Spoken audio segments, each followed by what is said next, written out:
Welcome to Positive Philter with your host, Philip Wilkerson, a podcast that focuses on friends, family, health, and career, with a little self-help along the way. Please join me in this journey for self-improvement, and I hope what I have to share will make you a better person, thus making the world a better place. I hope you enjoy the show. I hope you enjoy the show.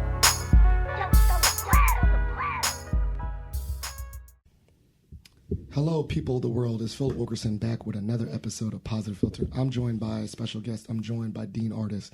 Now, you know, I'm on a rampage. I'm doing what I like to call the Dean mini-series, where I've gotten a chance to learn from the various deans of George Mason University about their career journey, the uniqueness about their schools and colleges, and just asking questions as, you know, someone that's very interested in higher education as a whole. So before we get started, Dean Ardis, you know, just give a little background on who you are. Thank you, Philip. So I'm Ann Ardis. I have been at Mason for a little over 5 years. This is almost the beginning of my, sixth year, I guess. Okay. And came in the fall of 18 and have survived COVID. Yes. It's been a complicated journey here in ways that I don't think any of us anticipated. I'm amazed to think about when I got here, faculty were we're going to teach in person. Yeah. We're going to teach in person. And then people had to figure out, we were just talking about learning skills. People had to figure out how to teach online and then to teach well in hybrid settings and to do all of this kind of new stuff. So, you know, I'm old enough to imagine that the goal of life is to keep learning. Yes, yeah. And you can't anticipate what you're going to need to learn, but you need to be ready to understand context and kind of think through problem setting. Not just problem solving, but problem setting. But life is going to always throw stuff at us that we can't anticipate. So that's it. That's real life. So you are the dean of the College of Humanities and Social Sciences. You know, it's a mouthful. We call it CHSS for short. But your educational background, what did you study in undergrad and grad and, I guess, doctoral program? So I'll start with, true story. I wandered toward a major. I had spent a summer in Morocco as a high school student, as an AFS student, and went to college. All of the women in my parents' generation were nurses and teachers. Mm-hmm. And I went to college thinking I would be a nurse because I wanted to go into the Peace Corps and I wanted to go back to Africa. I studied Arabic. I studied art history.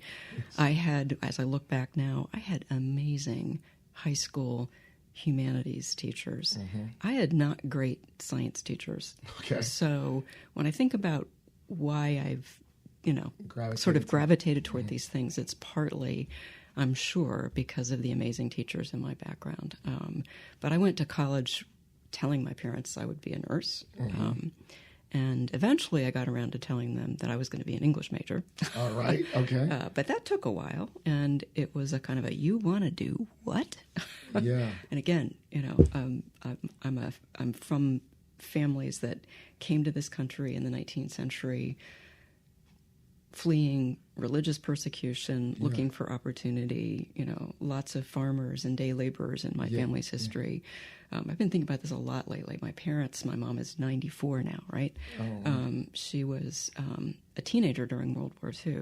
Okay. And both of my parents had the benefit of the expansion of higher education post-World War II. That's right, with the GI Bill and all that, right? Exactly. You know, her older brother served in Italy, but she was a kid who watched, of the 10 kids on the block, 2 didn't come home. And so that sense of being shaped by the experience of World War II, but also that sense of we're going to, she was born in 1929, right? Yeah. But we're going to survive, but we're going to survive by being incredibly cost-sensitive and hardworking, and we're going to be practical. That's the other part of it. Right? I was really about to get to that part, because what I'm hearing too is English, that doesn't directly translate to a job. They're like nursing, you're going to be a nurse. So let's dive into that. You're coming home and bringing nursing, English. So English and then political science, and I picked up a second major because I thought it would make me a better candidate for a junior year abroad experience. You know, kind of dumb idea, right? But that's why I ended up with a double major, and graduated Phi Beta Kappa. The person I lived with, my roommate for 3 years, was the head of the class, and went off to do a PhD in philosophy at Harvard. Was told that she ended up doing law school at Stanford, and then I saw her again decades later when she did a case at the Supreme Court. But it was like her parents wanted her to be a math major. Right. She was a philosophy major. We both were at a public education institution, higher ed, and when I think about my first year in college, it was 9 students and 3 faculty members in an interdisciplinary 19th century studies course. Okay, small class. Hello, 9 people, 3 faculty members. It was an amazing experience, and it gave me the kind of you can do this, which I certainly didn't get kind of growing up, right? Got it. But again, lots of positive. I never felt not loved by my family. Yeah. But they were just mystified by why someone would want to do English or political science, and then a PhD, right? But kind of thinking now, what was your first job after college? Me? Yeah. Working at a school with children with special needs. My first job after college was creosoting fences at a friend's grandparents' place in Colorado. We graduated. We got a free place to live, and we did whatever needed to be done on that space in the mountains, which included fence creosoting, cleaning out a mine, doing a lot of labor, hard labor. And my second job out of college, you're probably too young to remember what this is, was as a Kelly girl. Do you remember what those are? It's like a temp service. I remember temps. I know what temps are. It's kind of like what's it called Mary Tyler Moore. Yeah. Yep. Kind of like the you just do going whatever. Into the office. You're in you're playing secretary. So my second job right after college, we moved to Philadelphia. I moved with a friend, and I landed in a set of temp secretarial stuff. And I will still remember, I can't do accents well, but the Kelly placement officer was like, "Doll, why did you go to college? I could have gotten you a job straight out of high school." So, Thank you. Thanks a lot. I was really proud of my GPA. I worked really hard as a student. But that first office job opened a door for me as a cancer research journal editorial assistant. So to use your writing. Yep. So my first actual full-time, not 3 weeks here, 4 weeks there, was in a cancer research journal at Temple. And again, at a point in my life where I was just having fun living in a big city and not being a student and trying to think through what I wanted to do next, it was pretty amazing. It was also like, oh my gosh, I can read sentences really well. That's about to say, these scientists writing sentences that I can't understand. Do I want to do this? Right. So did it click? So did it click in that first job, the first writing job, the researcher? Did it click that, oh yeah, I got an English degree. I'm using my English degree. It did, but it also made me think, you know what? I don't want to do this forever. Okay, And that's when I went to graduate school. And what was for? What was graduate school? English PhD. So you're just keeping on going. Yep, but I tutored engineering students as a graduate student in English. I taught a lot of composition classes, but I worked for a sociology faculty member who was doing a study for the city that the university was in on disability services in the local population or for the local population. So I had experience as being a ghostwriter. I had experience being a research assistant for a faculty member.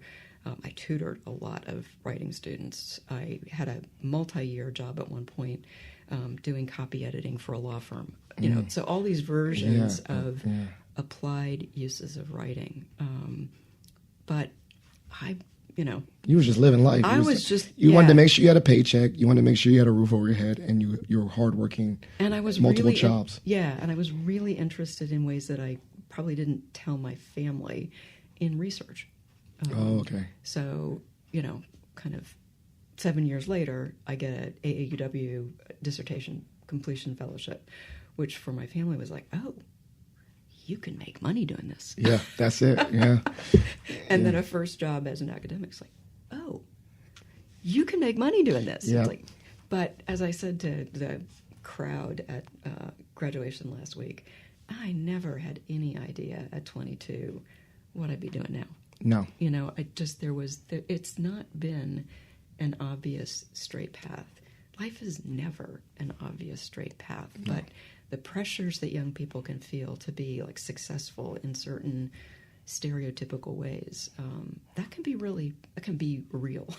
Yeah. It can feel very burdensome. So, when I think about the value of a liberal arts education, yeah, I was about to say, yeah, it's really so much about learning to be a researcher, okay, learning how to communicate really well, but to talk in different voices depending on what an audience needs, right?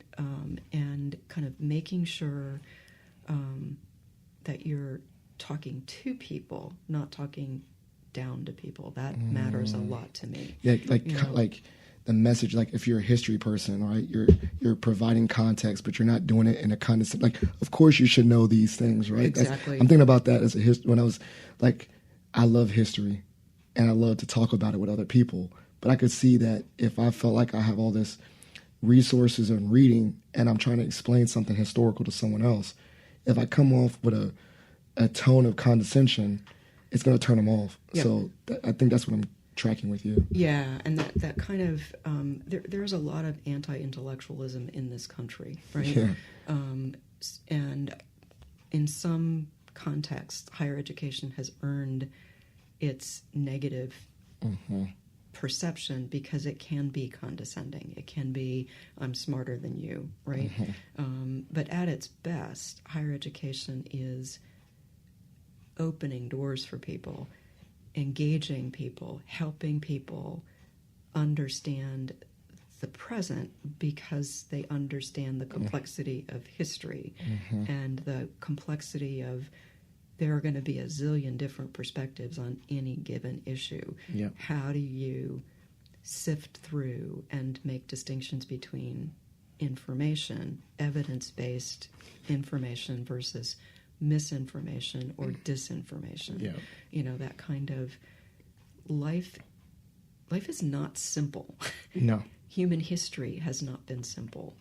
There's plenty of stuff that human beings have done to this planet that has not been good for the planet or for people.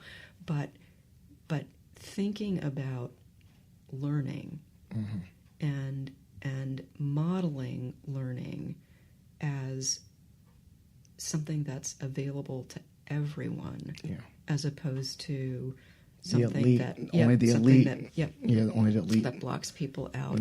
That I care about that a lot, and I know that I, like, at this point in my life, I, again, as an 18-year-old, I couldn't tell my parents, I couldn't articulate what I was really interested in, but I certainly couldn't have told them that I wanted to be anything but a nurse.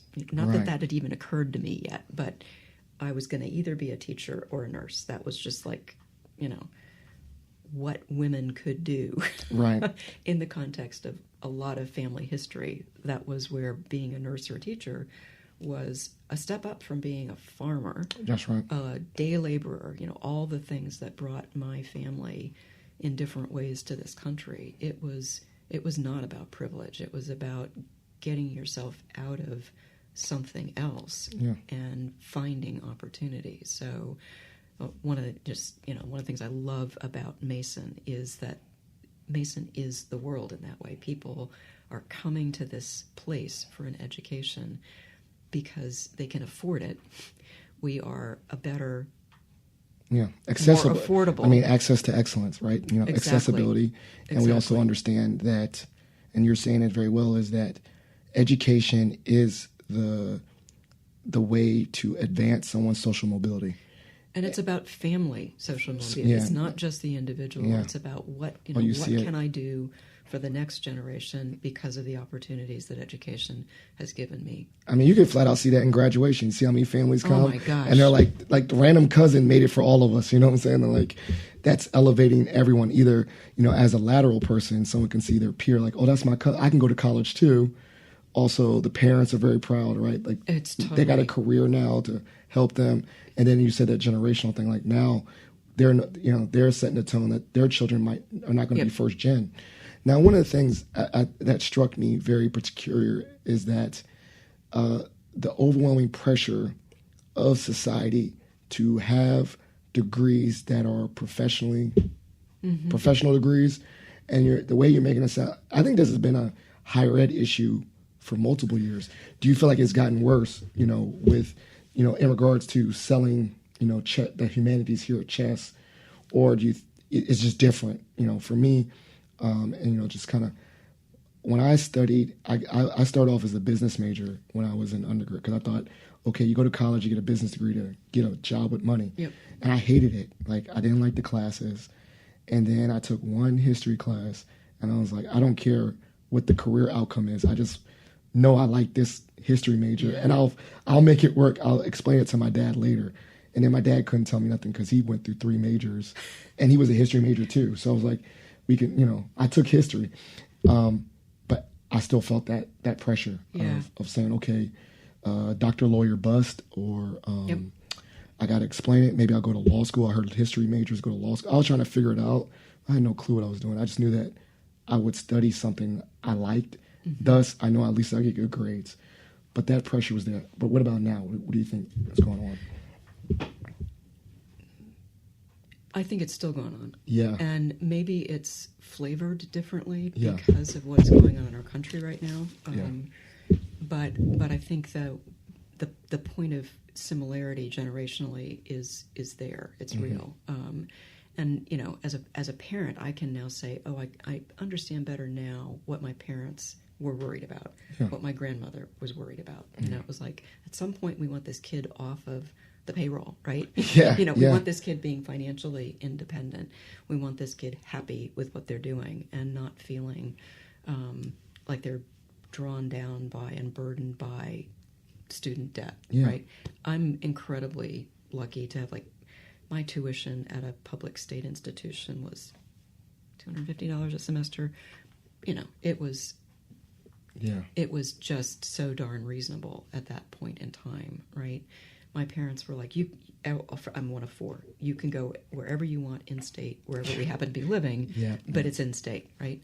And there were all kinds of good choices that all of my siblings made in that regard. But when I look at what's played out more recently, the cost of higher education, you know, there are now institutions where a 4-year degree is over $100,000 a year in tuition. That's not full cost of attendance. That's just tuition. That's pretty darn scary. I remember a faculty member that I worked with in graduate school had a daughter who went to a liberal arts college, but got a degree in social work. And when I saw her when I saw the mom a number of years later, to hear her talking about the way in which her daughter was still, like, she was going to be carrying the burden of her college tuition debt for decades, right? But loves being a social worker. So it's that sense of, you know, how do you do that sort of juggling act for yourself, for your extended family, for your kids? You made a really important point, Philip. It's like, when I often think about, like, advising, how do we help students think about, like, what are they good at? What do they love? And where's the sweet spot? You know, where do they intersect? But 2, again, life is not a straight line journey. So there are so many ways in which things that you end up knowing because you got a 4-year liberal arts degree somehow help you understand or see a way forward in ways that you can't anticipate, but that are just real. You know, reading a room, reading people's, like, having emotional intelligence. I'm an English major. Like, poetry is not a luxury, right? I mean, you learn things by learning how to craft words and see a life through someone else's shoes, right? That sense of how you develop empathy, how you develop historical understanding, even through reading fiction and poetry. I will never not, see value in those ways of knowing the world because of the way in which they force you out of your own personal experience, right? Yeah. You're reading something written from somebody else's perspective, and you have to, and you're having an inside rather than an outsider's view of some version of life experience. Does that make sense? Yeah, but the only not the only problem, and I'm saying, I feel like there's less wiggle room to explore now. Like, I can say I was the quintessential floater. As long as I didn't spend waste my dad's money too much, or I figured it out. I worked. My dad was cool with me switching my major as long as I brought good grades home. And I could justify the grades. But I feel like we're already, like, if you go back, like, look at Fairfax County, which is probably one of the most affluent counties, but also one of the most serious academic counties. We got 8th graders saying, "What do you want to be when you grow up?" Yeah. And so where's that exploration? Like, colleges where you explore, like, they got to come in, and freshmen, like, I'm just thinking like how we talk to freshmen. You come in as a freshman, all right, get 2 internships, and by the time you should know your career plan. And I don't know. I think I want to, like, still, it's almost like paradoxical. I want people to be like, come to college, don't be in crazy debt, but like, play around with different classes, see what you like, see what you rock with. We should still value some exploration. I totally agree with you, but I also think that we need to push the storytelling earlier, because like, what does it look like when middle schoolers and high schoolers have a chance to hear the career stories of people that studied history? Whatever, it's that kind of and again, I think it's so often driven by love, but that sense of you want your kid to be successful, right? Yeah, it's fear. But then there's, if you step outside, if you create contexts in school settings for youngsters to have a sense of, oh, I can do that with my life. Yep. That pushes people out of, like, in my family, it was women as teachers and nurses, and all of the guys were expected to go to law school, med school, or the engineers. It was like, lawyer, bust. It was those 3 things, right? But like, how do you? The world of work is incredibly diverse across sectors, right? And how do you? I just had lunch today with a Mason alum. Generationally, again, I think my parents' generation, those that worked in one job, one company, the whole of their career. Yep. That's not what career experience is these days, right? So how do we prepare to keep learning? And then how do you, when do you know is the right time to leave a job? Right. To leave a job sector, to industry come sector. back to come back for retraining, to circle back and pick up X kind of skill. We're in this, I think, my kids are 27 and 30, and for my son in high school, very different experience than my daughter.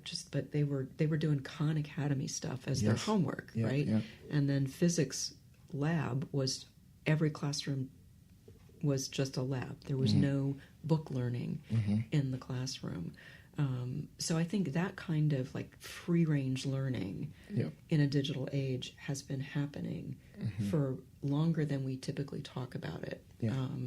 And he's the kid in my family who was like, "Mom, you're taking this job as a dean. You should take," and then he rattled off the summer before I came here. It's like, "You should take this Coursera course and this course." And I'm like, "Alex, how do you even know about Coursera?" Right? Yeah. But again, in college, he he was given an opportunity to work on a big hospital system research project. They were trying to figure out patient recidivism rates, right?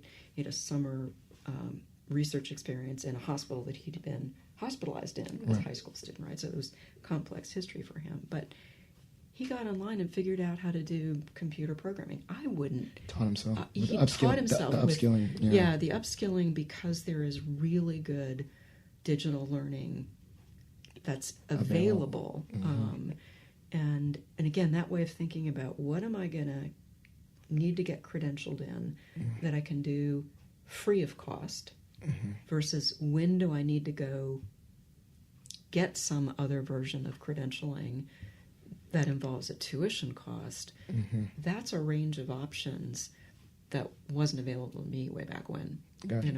But then thinking about how do we help students at Mason think about exactly that sort of what are the advantages of studying something with a cohort of students and a faculty member in a classroom or in an online classroom and in a hybrid sort of whatever version of modality it is, and then when is it possible because you're driven enough to do it, you've got the self-motivation to go find some version of additional training that you can get without either without or with a minimal kind of tuition cost. Those are I think those are important ways to have agency now as a student. And I'm too old to have had that kind of opportunity as a 25-year-old or 26-year-old. It's still upskill, man. You still can do the Courseiras too, right?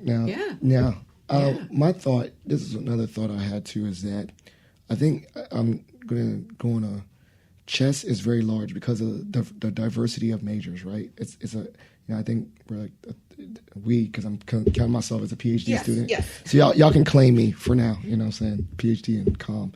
But one of the things I'm thinking about is that there's going to be there's going to be an enrollment cliff, right? And so Mason is really looking at the different ways to still encourage non-contemporary people to learn, right? Yep. People coming back.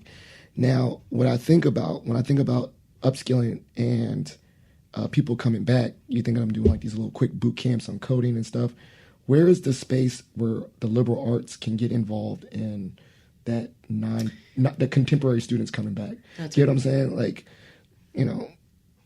where can they jump into that space? That's a great question. Thank you for that. But a couple of things first. I think the profile, like every new class at Mason, college to college, school to school, is different, right? For chess, about half of any first-time class, like fall of this next year, fall of last year, half of a typical first-year class are coming straight from high school, so first-time, first-year students. Yep. And then half are transfers. Okay. So, and it's transfer from four-year liberal arts, it's transfer from four-year universities, it's transfer from, lots of transfers from Nova, some of those through the advanced program, but some, not officially part of the advanced program, and then from other community college systems. So there's a diversity there. The enrollment cliff is different for us because we're not as dependent on high school graduation populations as some of the colleges and schools here are. Do we want that population? Of course, but as much our bread and butter is the students transferring in from elsewhere, right? And in that case, what we're hoping to continue to do better and better is just efficiency of transfer. So getting the credits to transfer, making sure that people aren't having to repeat courses. But the college has gotten, there's a big project this last year, so gotten a lot more intentional about what we call a recruit back opportunity. And COVID was complicated. COVID hit our populations really, really hard. We are not in a COVID next, post-COVID next normal yet, right? Yeah. So we are still kind of roughed up by and weathering the volatility in the community college space yes, post-COVID. Okay. Community college space, okay. But Chess did a big research project. Lisa Brelia, the Senior Associate Dean for Undergraduate Academic Affairs, and Kelly Dunn, for example, School of Integrative Studies, pulled together data on students who have wandered away from degree completion. Yeah. Right? Okay. Yeah. And so it's the recruit back. Yep.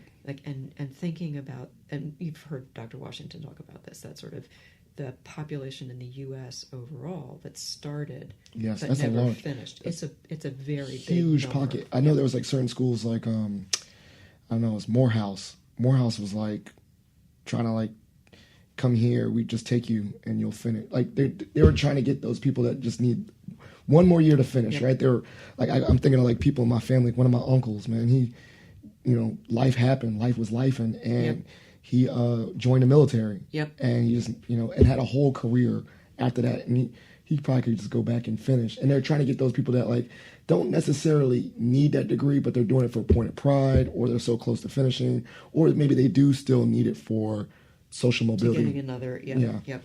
And that's the Bachelor of Individualized Studies for us is that other space where it's still I think I'm right in saying this, the only program at the university that is very deliberately and always intentional about giving people credit. Yes. That's recognizing life experience. Yes. So a lot of military veterans have come back to school in that way. But it's also people who, I was just thinking about it. One of my boys, he was a detective in D.C., and shout out to you, Zach, and he was saying, like, he did the Bachelor's in Individualized Studies here because it wasn't a requisite to have a degree to be a detective. Yep. But then, I think he's D.C. D.C. was like, to be a detective, you need to have a bachelor's degree. So it's almost like grandfathered him, like, you better get this degree or you're on probation. So they paid for him to come here and get it, and he did his around what his life was, criminology. Yep. Got his Bachelor's in Individualized Studies. And that's a great example because it's exactly that sort of flexibility of what in your professional experience, your job experience, your life experience can be translated obviously into, or most easily into, college credit. But then too, like, what are the things that while you're a student are going to help you get where you want to go next, or to get up within your current job. So that sense of the individualization is about having maximum flexibility to pack courses in this area rather than that. There is a traditional liberal arts degree. You've got to stretch across a number of things. Yes. And the individualized studies lets you go deeper, and kind of round out, push forward in ways that make sense for your particular interests as a student. It's a more complicated advising kind of role for the staff and faculty who do that. But there's a real point of pride in that recruit back success. Those students, life may have taken them, like if you were deployed, right? Yep. Life may have happened. You got pregnant when you didn't expect to get pregnant. Yep. And you got your kids through college, and now I just saw at our undergraduate research symposium, somebody who's been teaching for a number of years, finished, her kids got through school, she went back and finished in order to be able to move up as a teacher. Yep. But it was about, like, she hadn't planned on getting pregnant as a sophomore in college way back when, and life took her in a different direction. Yeah, but then it's like, here she is, doing a research presentation in our symposium. That was just wicked smart. I love it. Yeah. So how do people recruit back? Like, what's the technique? You go to like military retirement ceremonies. Like, how to? No, I'm sorry. Like, how do we get these? How do we get these people to come back then? So in our case, it was just studying the data. Who are the people that have been in chess programs who've stopped enrolling? How far back you going? The history? It was like a 10-year capture. 10-year period. Okay, yeah. So, and then the outreach? How do you find them? Right. Yeah. Gotta find them. But there are things like LinkedIn now, and there are ways to you find were scrubbing people it and sourcing it. Yep, exactly. And then it's a question of starting those conversations with people. But it started with, who are the people that were chess students over X number of years, a period, and how close are they to finishing? I was about to ask that question. Yeah. Like, they're like, to make it worth their time, you're not gonna if they're like, I'm just throwing this out there, 120 credits to graduate, and you're like, oh, they were at 80.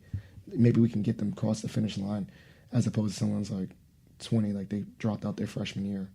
I don't know, or just all of them. It's two different populations, then, isn't it? Because if somebody, nationally, if you make it through your first year of college, your likelihood of finishing a college degree goes way, way up. Yep. So what's happening in that first year for students? Why do they flame out? And then are they ready to make different life choices, right? So the strategy is different.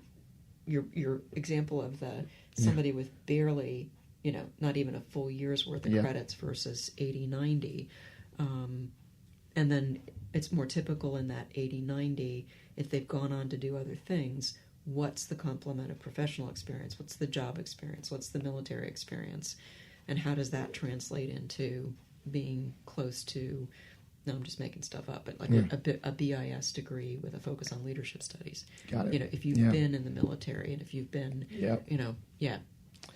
What is, I know all the deans get together. What are the uniqueness, successes, and challenges that you see when you're at the table with the other deans as it applies to chess?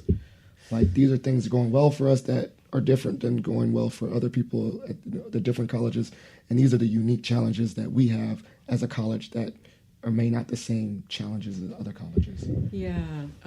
This is circling back to some of what we already talked about, actually, because it's like, I think there is a way in which the humanities and the social sciences are burdened with negative optics about ROI, right? The whole sort of, what are you going to do with that? I was just talking to a faculty member who's retiring now, and she was married to a real scientist, chemistry guy. It's a real scientist. This is a very long. Do they really feel like that out in the world? Like, yes, there's like, right, I'm a scientist. Like, I'm a scientist. You're like, I'm a doctor too, and you're like, I'm a real scientist. Like, I'm a real scientist too. She was sharing both the sense of like what she heard from from a beloved spouse. For some period in her life, and what her kids would tease her about, right? So I think what you see in the media more often is humanities degrees, right? What's the value of a humanities degree? But I think there's a burden of can be negativity related to social science fields as well. And again, but the more opportunities I have to talk with and get to know Mason alum, the more I hear versions of the same story, which is life took me in directions that I didn't anticipate. And there were all kinds of ways that I wouldn't have been able to tell you as an 18-year-old that my degree here, had value and opened doors for me in spite of what is going on in the media these days. It's like, our alum are doing just fine. I love it. I see the stories here on the buildings, on the walls, with their names and the pictures, and it shows different things like, oh, this guy's a history guy, but now he's working for like the feds. You never thought, like, what? Like, the international studies major who's just founded her second bank. That's how do you go from that's a weavy path, except it's not. As I think of her story in particular. She immigrated to this country as a 13-year-old without speaking English. Her mom really wanted her to get a degree. She chose to stay in the area, got her degree here. But she was the kind of undergraduate who took it upon herself to go talk to the president at the time and to tell him that there wasn't enough co-curricular programming for students. And she met her husband at one of these meetings with the president about what Mason needed to be doing differently for students. So no matter what your major was, she had that attitude, right? She did. And, she went from, I hope I have the details right. She was trying to figure out, she got offered a couple of different versions of just entry-level bank jobs straight out of college. And the story she shared with me is like there was some small $1,000 difference in what each of these two places that were on her short list. But clearly the people interviewing her didn't understand what $3,000 of difference made to her. And she took to her first job what she had here as a student, which was like the presence of mind to say this could be better, right? Yeah. She went into every job she had with the kind of, how do I do this job? How do I understand this business? And then she has, as a bank founder, she's taken that same commitment to giving people opportunities to her employees. So she's the person now who's hiring the women who didn't finish their college degrees because they were raising families. She's giving them jobs now, helping them learn a business. You know, in this second chapter of their own lives. And that is just so Mason, you know? Yeah. But yeah, I'm glad you've noticed, because the storytelling on those window clings is part of a set of things we're trying to do to lift up and make much more understandable, purposeful stories. I mean, I thought, like, you know, be honest, like, one of the things, I had that chip on my shoulder too, you know, about being a history major, and I say it proud, but I'm like, you know, my life, I had no clue my life was going to take me to higher ed from history. I just studied something I really enjoyed and got the best grades that I could to open up doors for grad school. But one of the things that also really drives me to share these stories and your story and liberal arts stories is like that networking event that we had at Mason, where we purposely took away the job titles and only said their college degrees, because we didn't want people to go up to people based on their college degrees. We want them to see the diversity of their majors. And based on that, you know, the second largest attendee alumni-wise was chess. Yeah. And the second most attendee for students was chess. Yeah. And this need to, like, connect with alum and hear their stories. And hopefully we can do that again. But I think that's the main tone. I think one of the main strategies is really to demystify the liberal arts degree, is that storytelling ability and showing that your major does not equal your career. Yep. You know, and really break away from that. Yeah, no, I think that was such a great event. And I think the other thing that you did that was brilliant at that event was help people think about the speed dating context of it, right? It's really hard to walk up to perfect strangers and ask them to tell their stories and to tell your story, right? Yeah. But the way you did it, the way you coached the whole audience on this is what's going to happen, and now you need to move to the next table. It was designed like just, and also just kudos to you for that. Thank you. And also just define value, that like if someone has a major that's not the same, the main value is their story, not the label. Yep. Like I could talk to someone that has a career major, I don't care. But what are the stories we put, like leadership and all that stuff, and the assertiveness, like that young lady? There's stories outside of someone's degree that could be applicable. Yeah. That's really helpful. But that's the transferability of liberal arts skills. Yeah, I think so. It's not about, I'm an anthropology major, I'm a German major, I'm an English major. Yeah. It's I know how to problem set and problem solve. I listen well. I'm trying to think about how to let other people illuminate life experience, right? Not just me talking at them, but giving people opportunities to tell their stories, and then to be thinking through, if there's a complex set of perspectives on something, how do you synthesize? How do you... There's so many things we're never, ever going to all agree on, right? 100%. But how do you move forward, move toward consensus, move toward compassionate community building, right? You don't do it by saying, oh, you're a history major and I'm a political science major, and I don't need to talk to you because I'm this, not that. No, there's applicability in interdisciplinary. And then if you really think about it, all our the liberal arts degrees is supposed to be like such a cross. You're supposed to have all these different subject matter experts at the table. Like if I was studying, we had a project.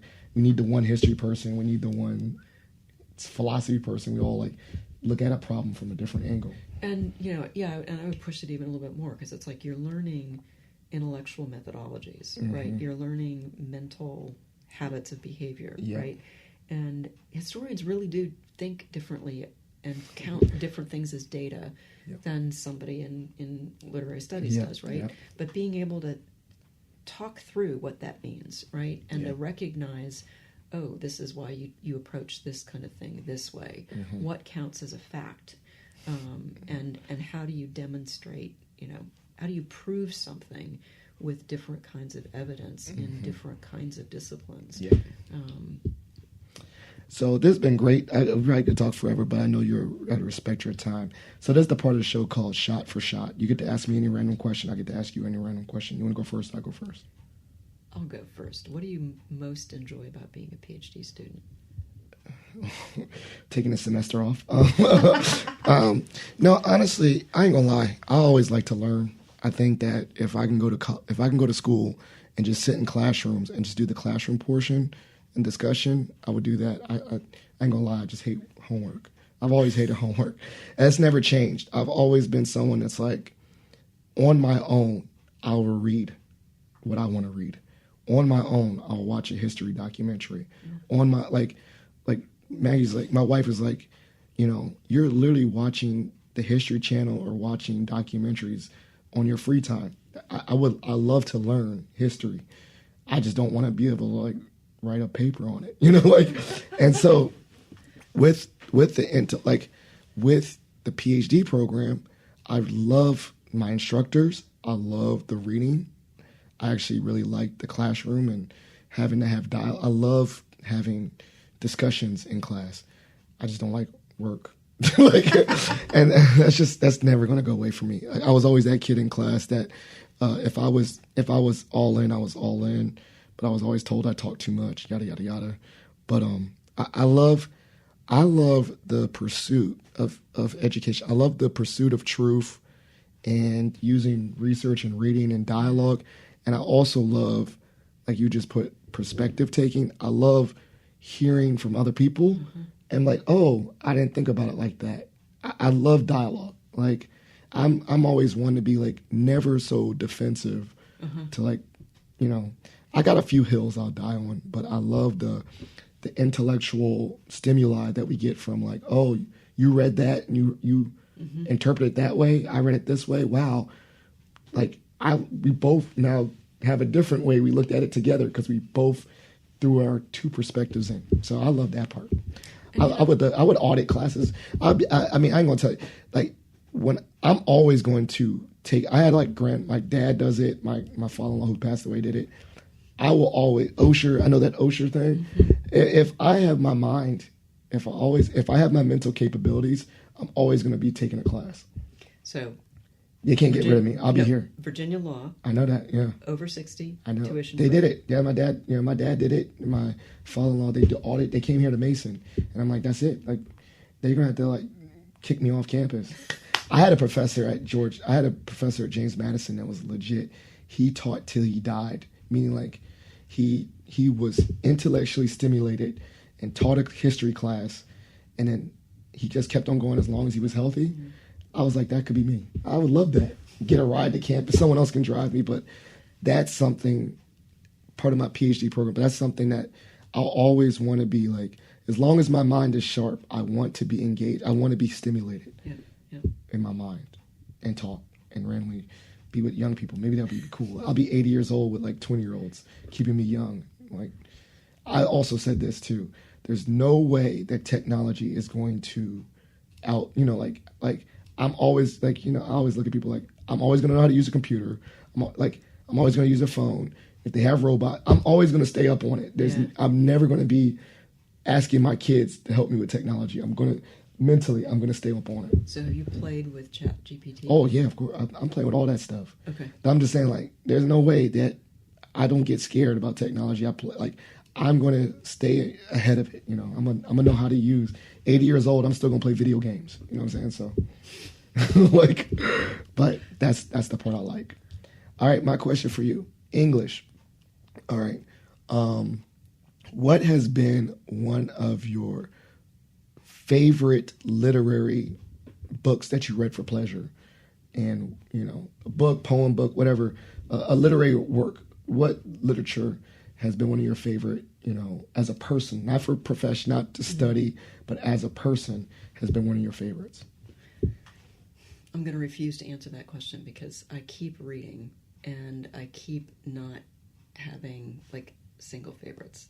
I love it. Okay, then it's Frank. What is your current, you're rocking with it right now? I just finished reading Knife. Do you know, did you ever read Midnight's Children, Salman Rushdie's book? Is he the one to make movies? No. He was the one who got stabbed at Chautauqua. Okay. Yes. Yeah. It's a memoir about his experience of recovering from that. I finished that yesterday, and I started reading. Do you know Zadie Smith's work? I started reading N.W., which is it's a book about Londoners. So my time off is reading. Do you crank through books real fast? It all depends on what time in the academic year it is, because I happen to be able to read for more than 3 minutes. Gotcha. Yeah. Before falling asleep. I'm always been a terrible reader, and not terrible. I'm slow. So my processes is audio. I listen to audiobooks. I retain stuff.